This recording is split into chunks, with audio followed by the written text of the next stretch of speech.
हमारी संस्कृति, हमारे संस्कार सदा रहें हमारे साथ। सब्सक्राइब करें तिलक।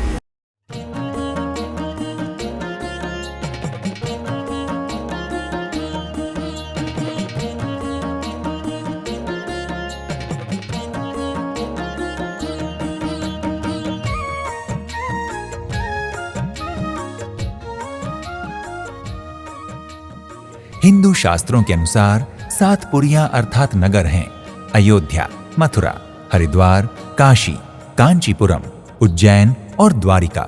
ये 7 पुरियां मोक्षदायी मानी जाती हैं। पुराणों के अनुसार इनमें से अयोध्या को प्रथम पुरी होने का गौरव प्राप्त है। भक्तों, अनेक वर्षों तक अयोध्या कौशल देश की राजधानी रहा है। अनेक सूर्यवंशी राजाओं जैसे हरिश्चंद्र, भागीरथ, दशरथ तथा भगवान श्री राम ने अयोध्या से कौशल देश पर शासन किया। श्री राम के शासनकाल में तो अयोध्या का वैभव अपने चरम पर पहुंच गया था। आज भी सभी प्रकार से सुखी और संपन्न देशों प्रदेशों को राम राज्य की उपमा दी जाती है। वेदों में तो अयोध्या को स्वयं ईश्वर का ही नगर बताया गया है तथा इसकी समृद्धि की तुलना स्वर्ग से की गई है। वैसे तो पवित्र सरयू नदी के तट पर बसी अयोध्या को मुख्य रूप से भगवान श्री रामलला की जन्मभूमि होने के कारण जाना जाता है, लेकिन यहाँ अनेक मंदिर भी हैं और इन्हीं मंदिरों में से एक मंदिर है क्षीरेश्वर नाथ मंदिर। ये मंदिर अयोध्या में श्री राजा दशरथ थे, उनके हाथ के पूजे हुए हैं ये, और यह उन्हीं के द्वारा जो है पूजा होने के बाद ये दुग्धाभिषेक हुआ है। दुग्धाभिषेक होने के बाद में उनके 4 पुत्र प्राप्त हुए हैं, तभी से इनका क्षीरेश्वर नाथ नाम पड़ा। देवों के देव महादेव के शिवलिंग स्वरूप को समर्पित क्षीरेश्वर नाथ मंदिर अयोध्या में कुबेर टीले के समीप स्थित है। पौराणिक काल से ही सरयू नदी के जल तथा दूध से क्षीरेश्वर नाथ महादेव में शिवलिंग के अभिषेक की परंपरा चली आ रही है।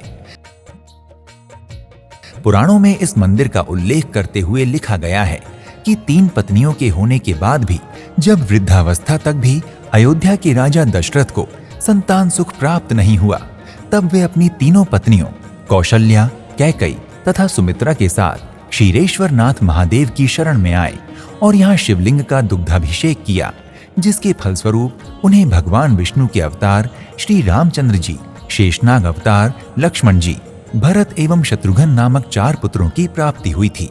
माना जाता है कि राजा दशरथ के द्वारा इस शिवलिंग पर चढ़ाए गए दूध की एक धारा जाकर वहीं समीप के सागर में मिल गई थी। तभी से इस मंदिर को क्षीरेश्वर नाथ महादेव मंदिर के नाम से जाना जाता है।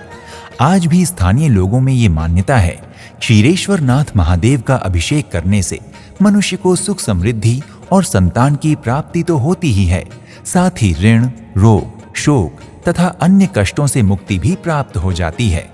भक्तों का प्रगाढ़ विश्वास है कि यहाँ शिवलिंग का अभिषेक करने से उनकी आर्थिक स्थिति सुदृढ़ होती है तथा उनके परिजनों का सुख और स्वास्थ्य बना रहता है।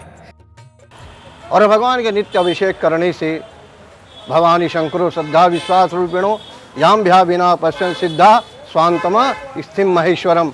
भगवान की सेवा करने से वो स्वयं सिद्ध हो जाते हैं और उनके कृपा से उस दुग्ध के स्नान से रुद्राभिषेक करने से वो क्षीर समुद्र के समीप जैसे समुद्र सा बन गया, उसको क्षीर सागर भी कहा जाता है। क्षीरेश्वर नाथ महादेव मंदिर भोलेनाथ के स्वभाव की तरह ही साधारण शैली में बना हुआ है। मंदिर का गर्भगृह अत्यंत ही साधारण से कमरे में निर्मित है, किंतु यहाँ पहुँचते ही श्रद्धालुओं का मन शिव से पूरी तरह जुड़ जाता है। गर्भगृह में नंदी जी एवं शिव परिवार के अन्य सदस्यों की प्रतिमाएं भी विराजमान हैं। मंदिर का परिसर भी बहुत अधिक विशाल नहीं है, लेकिन अलौकिक शांति का अनुभव अवश्य कराता है। वैसे तो वर्ष भर ही क्षीरेश्वर नाथ मंदिर में श्रद्धालु दर्शन पूजन के लिए पधारते हैं, लेकिन श्रावण मास तथा फागुन माह में भक्तों की विशेष भीड़ जुटती है। शिवरात्रि के पावन अवसर पर तो यहाँ की रौनक और सजावट देखते ही बनती है। इस समय यहाँ सुबह से लेकर संध्या तक भक्तों का तांता लगा रहता है। पौराणिक काल से ही यहाँ महादेव को बिल्व पत्र अर्पण करने की परंपरा चली आ रही है। स्थानीय लोगों में मान्यता है कि इस शिवलिंग पर श्री राम का नाम लिखे हुए बिल्वपत्रों को महादेव तत्काल स्वीकार करते हैं तथा अपने भक्तों के सभी संकटों का निवारण करके उन्हें सुख तथा शांति प्रदान करते हैं। क्षीरेश्वरनाथ महादेव तथा रामलला के दर्शन के लिए पधारे हुए भक्तगणों के लिए अयोध्या में ठहरने की अनेक सुविधाएं उपलब्ध हैं। श्री मणि रामदास जी की छावनी, श्री राम वल्लभा कुंज, श्री लक्ष्मण किला, श्री राम किला, हनुमान बाग जैसे अनेक आश्रम आगंतुकों के स्वागत सत्कार के लिए सदैव खुले रहते हैं। अनेक धर्मशालाओं एवं आश्रमों के साथ साथ अयोध्या में आगंतुकों की प्रत्येक सुविधाओं का ध्यान रखकर बनाई गई अनेक होटलें एवं गेस्ट हाउस भी उपलब्ध हैं। भक्त एवं पर्यटक अपनी सुविधा एवं बजट के अनुसार अपने ठहरने का स्थान चुन सकते हैं। अयोध्या में क्षीरेश्वरनाथ मंदिर और राम जन्मभूमि के अलावा भी अनेक धार्मिक स्थल हैं। पर्यटक एवं श्रद्धालु यहाँ कनक भवन, हनुमानगढ़ी, राजद्वार मंदिर, दशरथ महल, लक्ष्मण किला, काले राम मंदिर, मणि पर्वत, गुप्तार घाट सहित अनेक पौराणिक महत्व वाले मंदिरों एवं स्थलों के दर्शन कर सकते हैं। भक्तों, क्षीरेश्वरनाथ मंदिर के दर्शन करने के लिए आवागमन के सभी साधन उपलब्ध हैं। हवाई मार्ग द्वारा अयोध्या पहुंचने के लिए लखनऊ अंतर्राष्ट्रीय हवाई अड्डा निकटतम हवाई अड्डा है। हालांकि आप गोरखपुर, प्रयागराज और वाराणसी हवाई अड्डों का भी चयन कर सकते हैं। इसके अतिरिक्त ट्रेन द्वारा भी अयोध्या तक पहुंचना सुगम है, क्योंकि अयोध्या शहर में 2 रेलवे जंक्शन हैं, फैजाबाद जंक्शन और अयोध्या जंक्शन। ये दोनों ही यहाँ के प्रमुख रेलवे स्टेशन हैं, जो लगभग सभी प्रमुख शहरों और कस्बों से भली भांति जुड़े हुए हैं। रेल मार्ग से अयोध्या लखनऊ से 128 किलोमीटर है। इसके अलावा गोरखपुर, प्रयागराज और वाराणसी से भी रेल मार्ग द्वारा अयोध्या की औसत दूरी 150 से 200 किलोमीटर है। अयोध्या रेलवे स्टेशन पहुंचकर यहां से मंदिर के लिए आप ऑटो या टैक्सी ले सकते हैं। इसके साथ ही सड़क मार्ग द्वारा अयोध्या की यात्रा करने के लिए उत्तर प्रदेश परिवहन निगम की बसों की सेवाएं 24 घंटे उपलब्ध रहती हैं। देश के सभी स्थानों से यहाँ पहुँचना बहुत आसान है, अतः आप सरकारी अथवा निजी वाहन द्वारा अयोध्या पहुंचकर मंदिर के दर्शन कर सकते हैं।